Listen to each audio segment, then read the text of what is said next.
Good morning, everyone. It's good to see everybody here on this Sunday morning.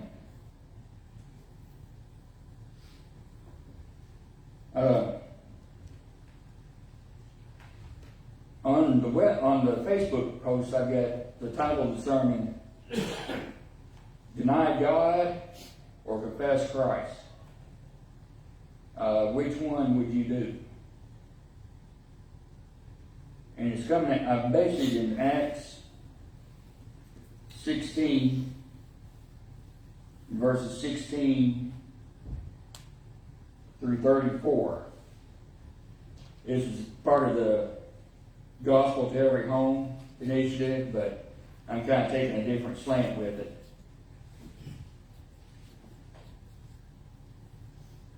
This is telling about Paul and Silas after they were in Philippi. They were in Philippi at the time, and they just led the house of Lydia to Christ. And verse 16 picks up with where they're walking into town as they were going to pray. A little girl that had a spirit of divination. In other words, spirit of prophecy, telling people their fortunes and stuff. Met them.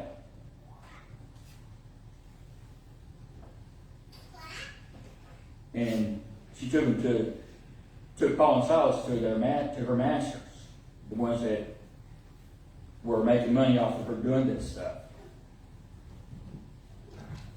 But they had met them, and Paul and Silas were going on their way to teach or pray in the temple. This little girl followed them, saying, "These men are the servants of the Most High God, which show unto us the way of salvation." She didn't do that just once or twice. She's doing it constantly, yelling out to anybody and everybody. And they did it many days. This verse 18 says she did that many days. So it wasn't just one day, there was several days. Every day. Going to town to pray, do business. And this little girl starts yelling out, "Those are the servants of the Most High God. They show us the way to Christ, the way to salvation." And after a while, being him, you're going to tend to get tired of it, which is what Paul did.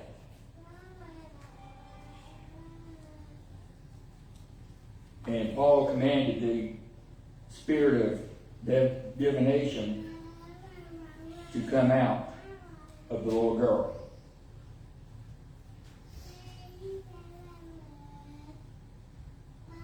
And the spirit came out of the girl. So the girl was no longer able to prophesy, predict, read people's palms, give them fortunes, and her masters lost their source of income because they were using that little girl. And so the masters got Paul and Silas and took them to see the magistrates of the city, the police force and the law, people in charge of the law.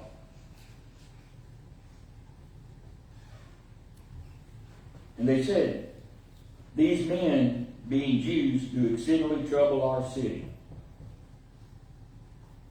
and teach customs which are not lawful for us to receive, neither to observe, being Romans." And then everybody that was there rose up together against him.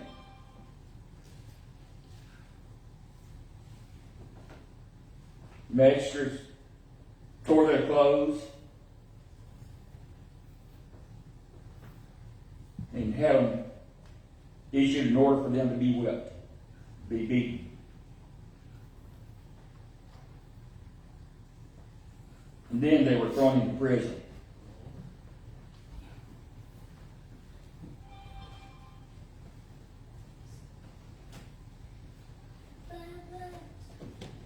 And the jailer didn't put them just in an outside cell. He put them into an inner cell. One, you had to go through several levels to get to them. And then, not only that, but he put their feet in stocks. In other words, they couldn't go anywhere. They were either chained or they had wooden frames that their feet were sticking through. They couldn't get up or do anything. And he was keeping them safe that way.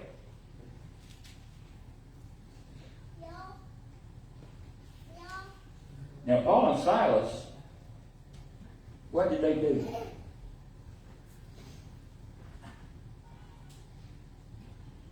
Were they whining and crying, going, "Woe is me, God has forsaken us,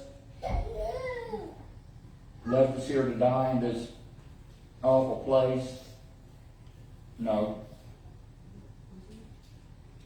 At midnight, they prayed and sang praises unto God and worshiped God. Prisoners around them heard them. And then there was a great great earthquake, that shook the foundation of the building. Shook it so much that the cell doors opened up. The chains and stocks and whatever the people were bound with fell off, opened up.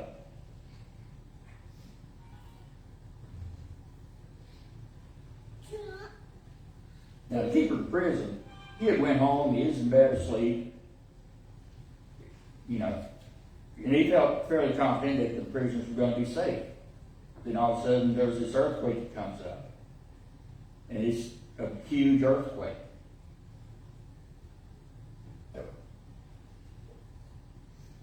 And he went to the prison, saw that the cells were all open. And he took out a sword, and he was going to kill himself. Because if you look over in chapter 12 of Acts, if a prison keeper had a prisoner to escape, then they were killed for that prisoner's escape. And he was about to kill himself because he thought all the prisoners had escaped.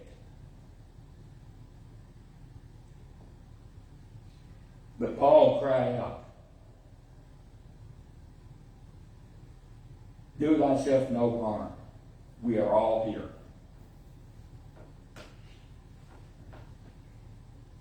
Then the guard called for a light. He came in, had a lantern looking all around, and every one of the prisoners was still there.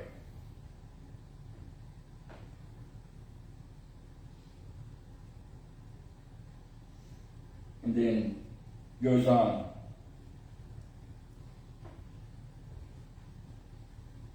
The jailer fell down before Paul and Silas and said, "What must I do to be saved?" And Paul and Silas said, "Believe on the Lord Jesus Christ, and thou shalt be saved in thy house." And they talked with him. And then the jailer took them same hour of the night and washed their stripes. Where Paul and Silas had been beat, the blood, he went and he cleaned them off and put salve and ointment on them probably. And then they baptized the jailer.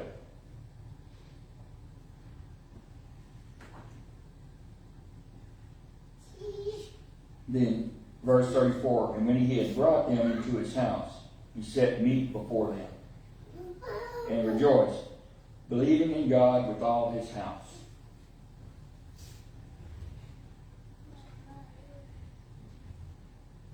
Now,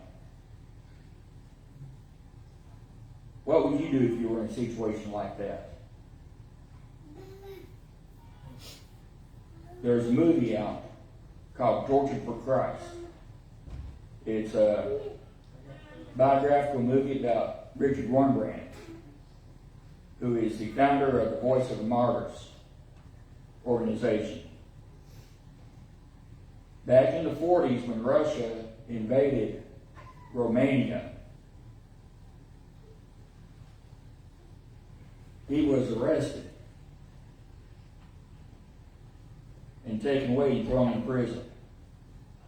And the crime was for preaching Christ, bringing others to Christ.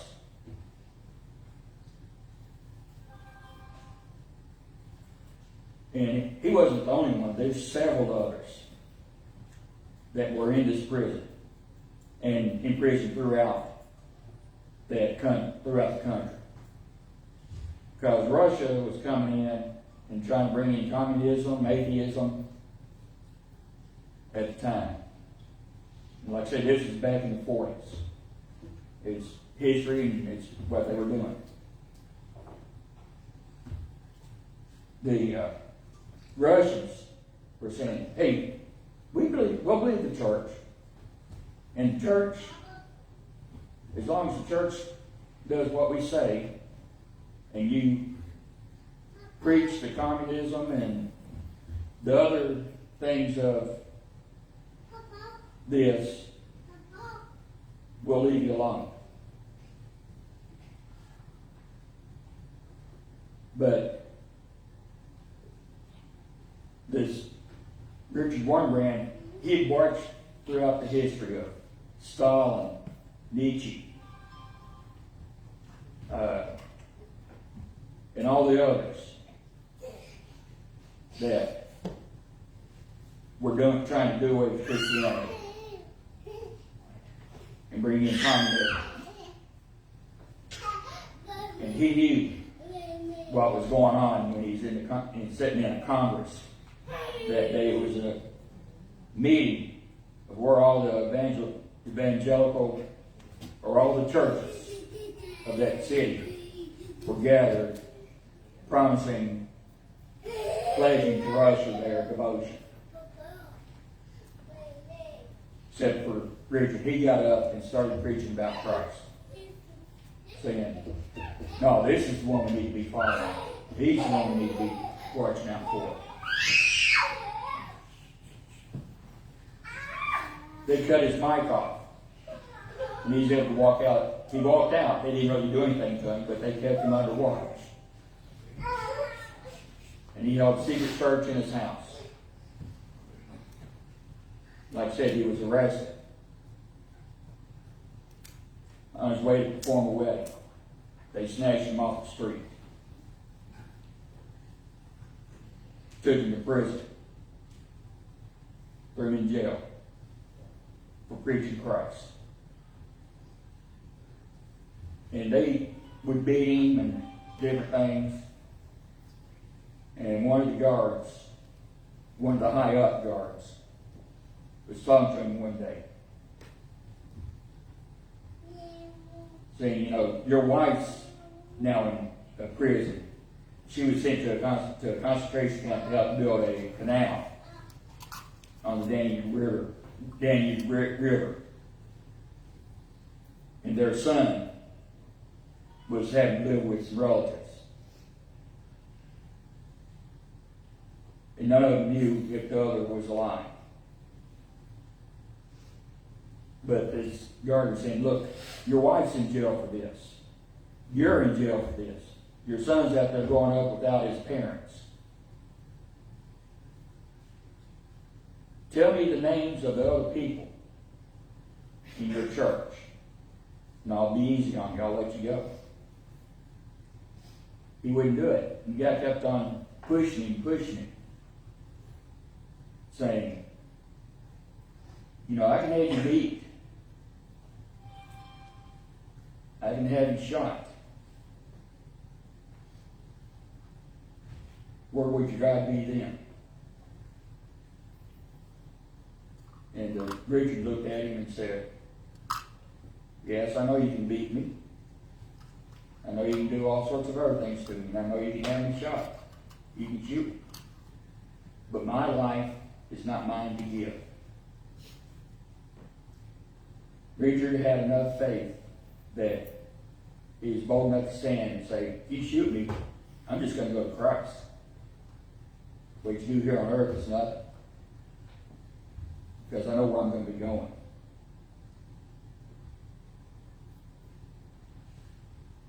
And the guard sent him back to his cell.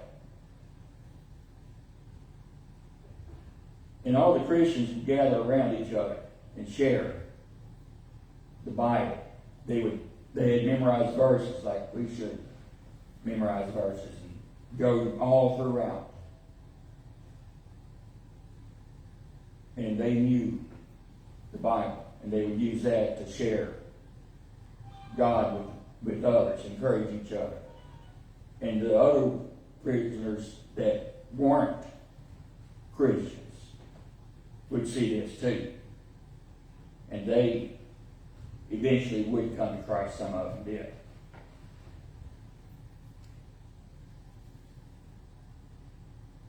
And then later on, he's got tuberculosis. And another guard comes in and says, look, you got TB. You're in this place. Where is your God? You're living in such horrible conditions.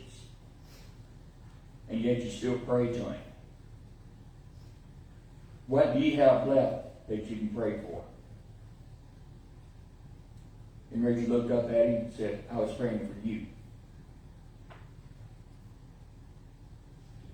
Because in prisons they weren't allowed to pray or worship. And they'd be beat for doing so if they were caught. And they were caught. And they took the guard back. Instead of praying for himself, Richard was praying for somebody else.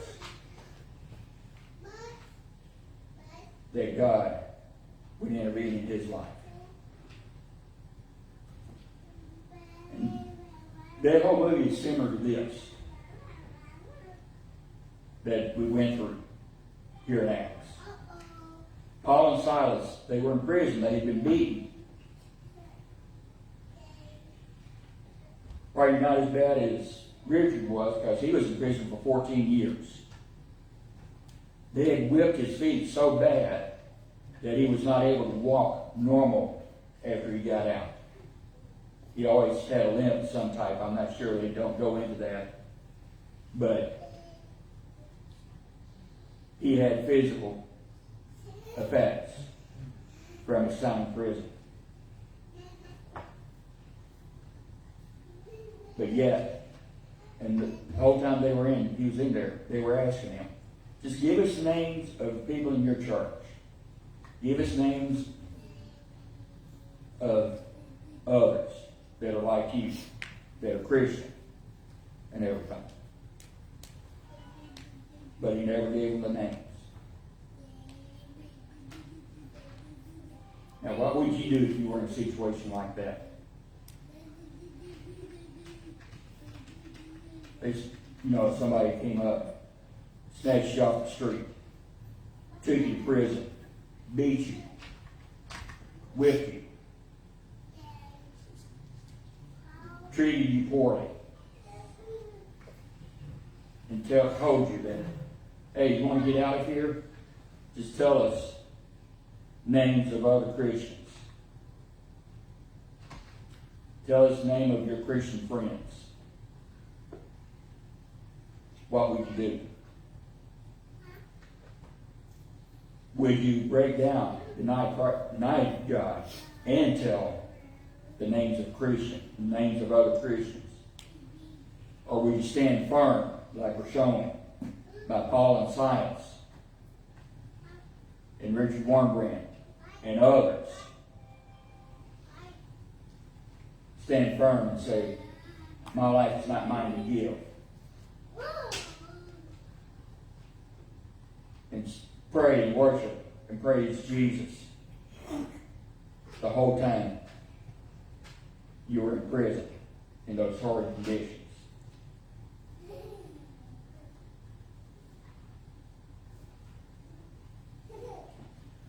And what would you do?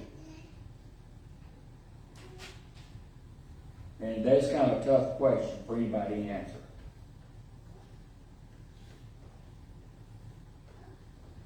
And that's one of those questions that would never be able to be answered fully and truthfully until you're in that exact moment, that exact time.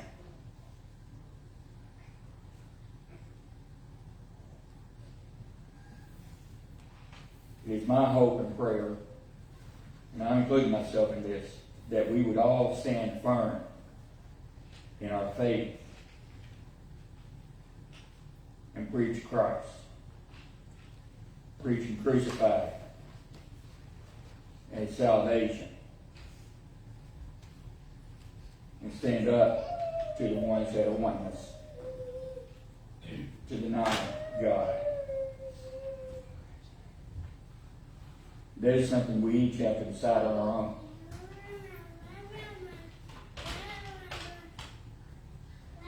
And like I said, I hope and pray that we all have enough faith and we stand firm with Christ.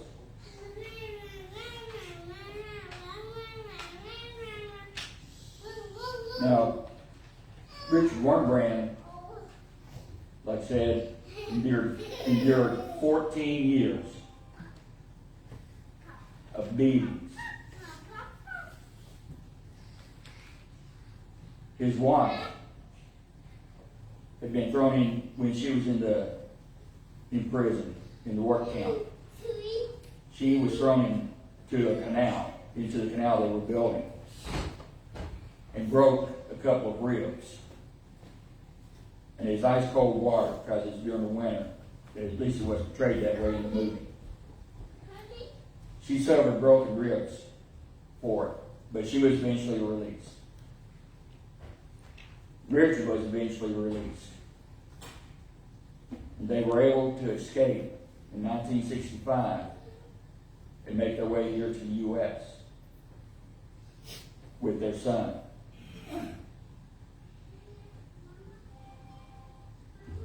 And they both, Richard and his wife, passed away in 2001. So they just died less than 20 years ago, about 20, 21 years ago. Their son's still living. And he's still working, taking the gospel to everybody else, to others.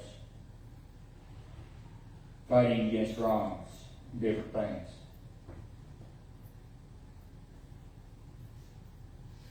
But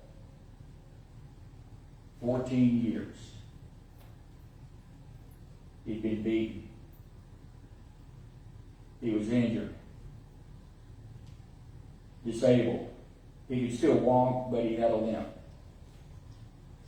His feet were so mangled from being beaten that he couldn't walk right, couldn't walk normally. But he never denied Christ. He always held firm to Christ and believed in what the Bible says.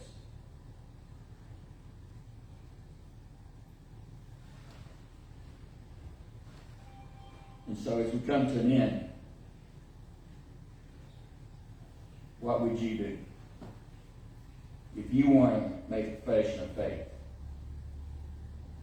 join our church. Become stronger in your faith. I'll be down here in front. And so as we sing our invitation, and you have a tugging at your heart, just come on down the aisle.